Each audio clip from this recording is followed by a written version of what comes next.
Hi, this is Reading the Bible with me from A to Z, a project I'm doing for myself, for my children, and for anyone who wants to listen.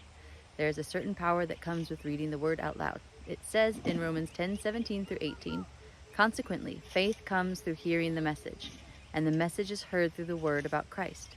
But I ask, did they not hear? Of course they did.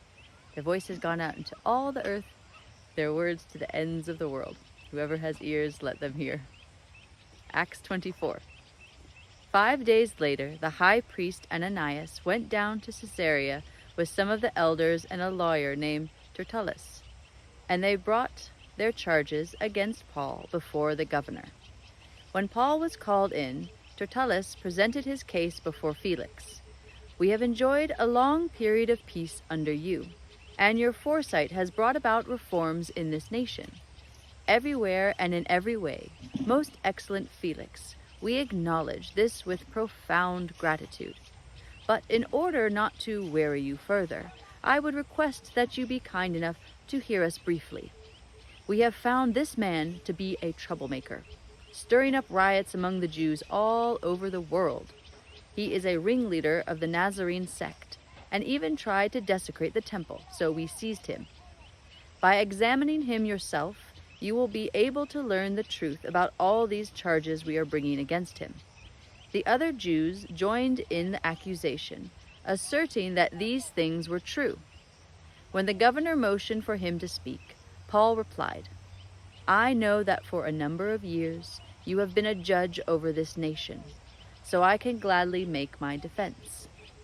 You can easily verify that no more than 12 days ago I went up to Jerusalem to worship. My accusers did not find me arguing with anyone at the temple, or stirring up a crowd in the synagogues, or anywhere else in the city. And they cannot prove to you the charges they are now making against me. However, I admit that I worship the God of our ancestors as a follower of the Way, which they call a sect. I believe everything that is in accordance with the law, and that is written in the prophets. And I have the same hope in God as these men themselves have, that there will be a resurrection of both the righteous and the wicked.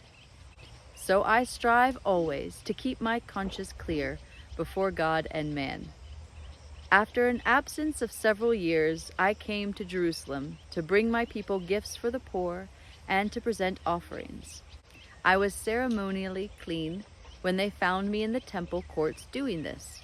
There was no crowd with me, nor was I involved in any disturbance.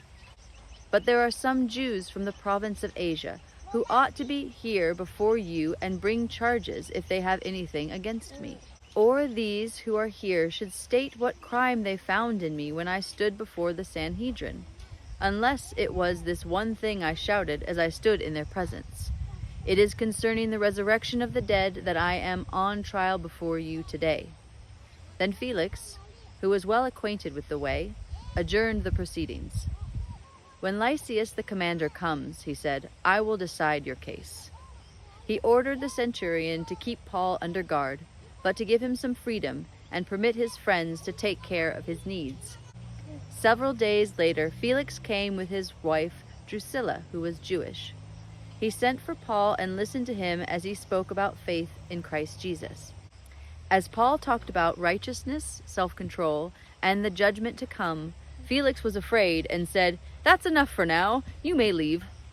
When I find it convenient, I will send for you." At the same time, he was hoping that Paul would offer him a bribe, so he sent for him frequently and talked with him. When 2 years had passed, Felix was succeeded by Porcius Festus. But because Felix wanted to grant a favor to the Jews, he left Paul in prison.